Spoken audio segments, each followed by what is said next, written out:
Bagaimana mungkin kita bicara hal-hal yang normatif, etik, pada pemilih yang 80% dari pemilih Indonesia itu tidak tamat kelas 7, artinya tidak tamat SMP.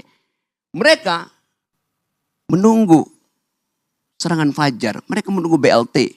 Itu bengis namanya tuh. Zaman Pak Harto kurang ajar. Dia suruh konglomerat eksploitasi sumber daya. Berapa persen yang balik ke negara? 35%.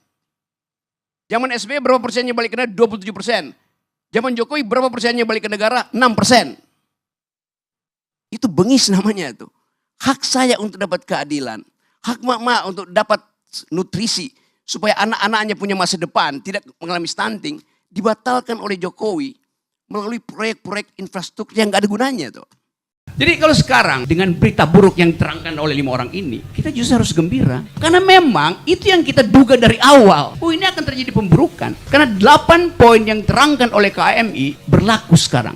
Memang, karena itu mahasiswa betul di end game itu memang sedang terjadi. Bukan karena voluntarisme kita. Tetapi faktor-faktor sosiologi bergerombol untuk memastikan bahwa Indonesia sedang berada di ujung kehancuran.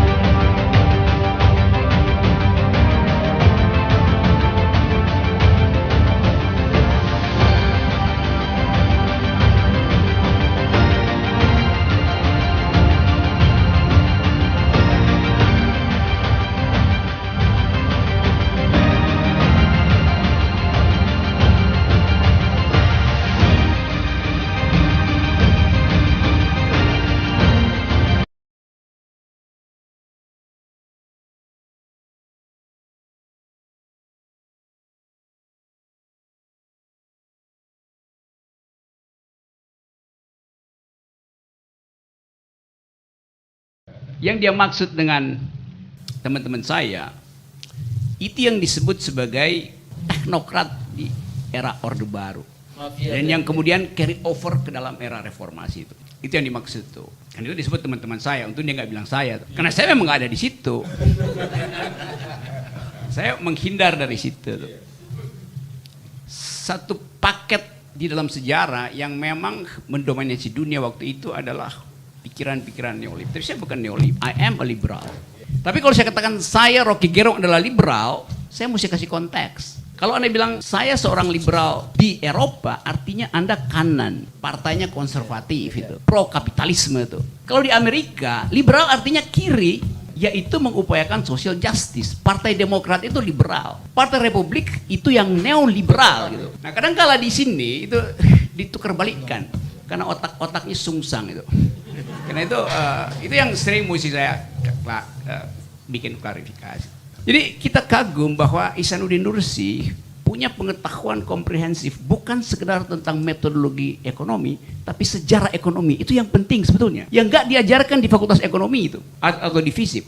Mengerti asal usul dari neoliberalisme dari tahun 44 ketika diadakan sidang di yang kemudian menghasilkan Bretton Woods sampai sekarang soal Bitcoin, kita nggak bisa lihat ada perdebatan bermutu di talk show tuh. Karena buta huruf semua tentang sejarah ekonomi itu. Jadi ini yang membedakan antara kami dan mereka, KAMI dan mereka. Yes. Walaupun saya dilarang bicara ilmiah, tapi akhirnya saya mesti balik ke situ dulu tuh. Tadi juga diucapkan orang yang namanya Francis Fukuyama itu. Seorang neolibtulen yang memanfaatkan pikiran Hegel untuk menerangkan bahwa dunia di tahun 90 terbaca di dalam judul bukunya The End of History. Dunia udah berakhir. Berakhir artinya diakhiri oleh kemenangan kapitalisme itu. The end of ideology, the end of macam-macam. Tetapi ada kata tambahan di dalam buku Francis Fukuyama, The End of History and the Last Man itu. Last man-nya adalah kapitalis itu. Kita mau itu KAMI juga mengajar bangsa ini dengan pengetahuan filosofi, legal reasoning, political economy. Karena bangsa ini buta huruf dengan itu. Istana tuh nggak tahu apa yang kita bicarain sekarang ini, nggak ada gunanya karena dia nggak ngerti. Yes. Jadi kalau sekarang dengan berita buruk yang diterangkan oleh 5 orang ini, kita justru harus gembira. Karena memang itu yang kita duga dari awal. Oh, ini akan terjadi pemburukan. Karena 8 poin yang diterangkan oleh KAMI berlaku sekarang. Yang dikonstatasi oleh kami, mulai pemburukan ekonomi, pemburukan kehidupan kebudayaan, pemburukan birokrasi, semua sekarang menyatu. Sehingga masuk akal ketika kita bilang ini adalah the end of history dari Jokowi. Itu intinya. Memang, karena itu mahasiswa betul di end game itu memang sedang terjadi. Bukan karena voluntarisme kita, tetapi faktor-faktor sosiologi bergerombol untuk memastikan bahwa Indonesia sedang berada di ujung kehancuran. Itu sekarang pilihannya mau dicegah nggak kehancuran itu. Kita udah berupaya 1 tahun nggak bisa, jadi biarin aja kan. Logikanya begitu sebetulnya. Nah, saya ingatkan sekali lagi bahwa tadi Francis Fukuyama akhirnya menyadari kekeliruan pikirannya itu.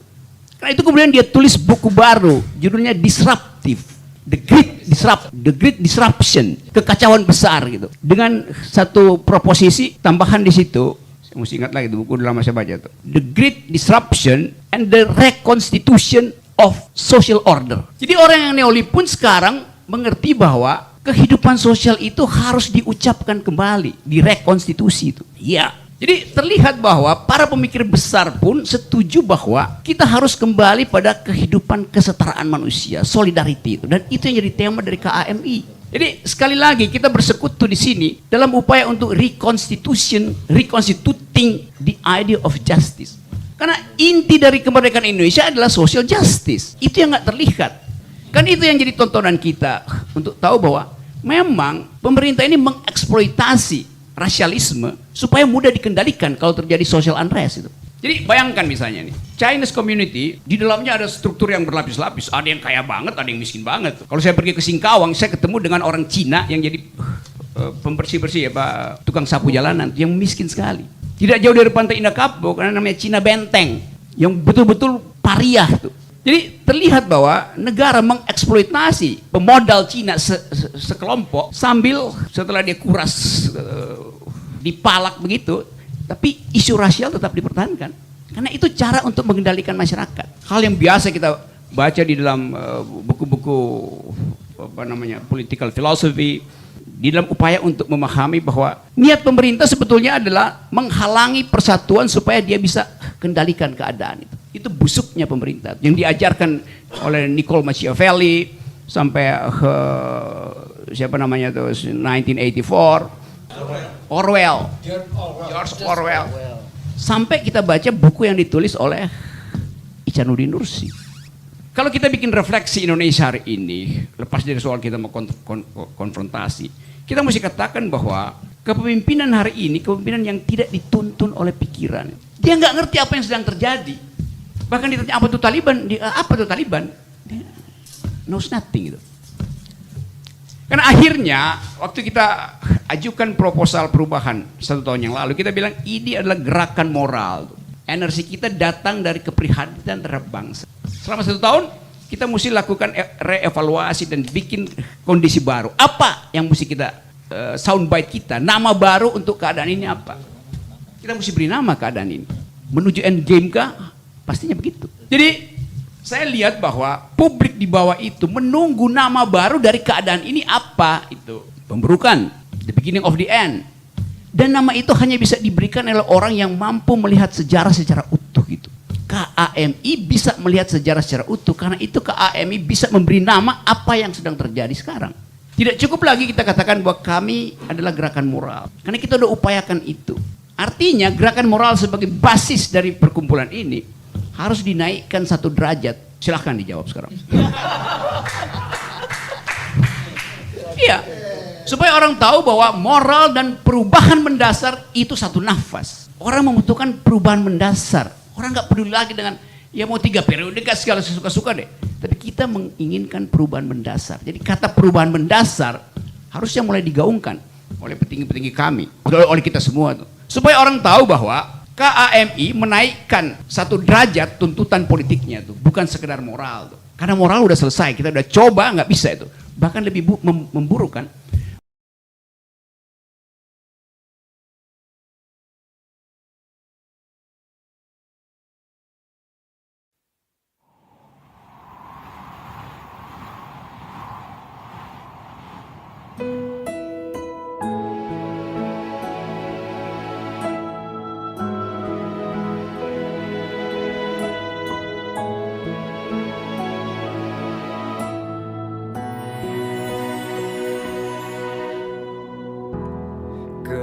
muka matahari, hanya di atas kepala panas melelehkan. Padang yang luas, tak ada naungan, tapi Engkau pemimpin adil. Tuhan memberi kabar gembira. Setiap manusia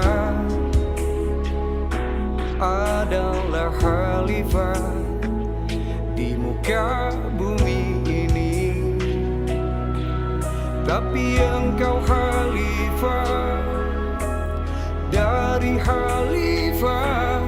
Kau dinaungi, Kau diselamatkan. Oh, dari hari pembalasan Engkau bisa bawa mata air kebaikan bagi manusia.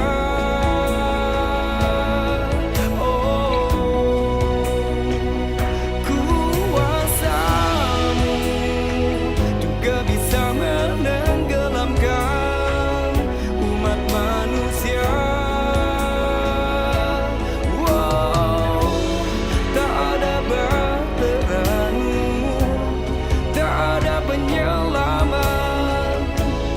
Maka adillah Kau pemimpin.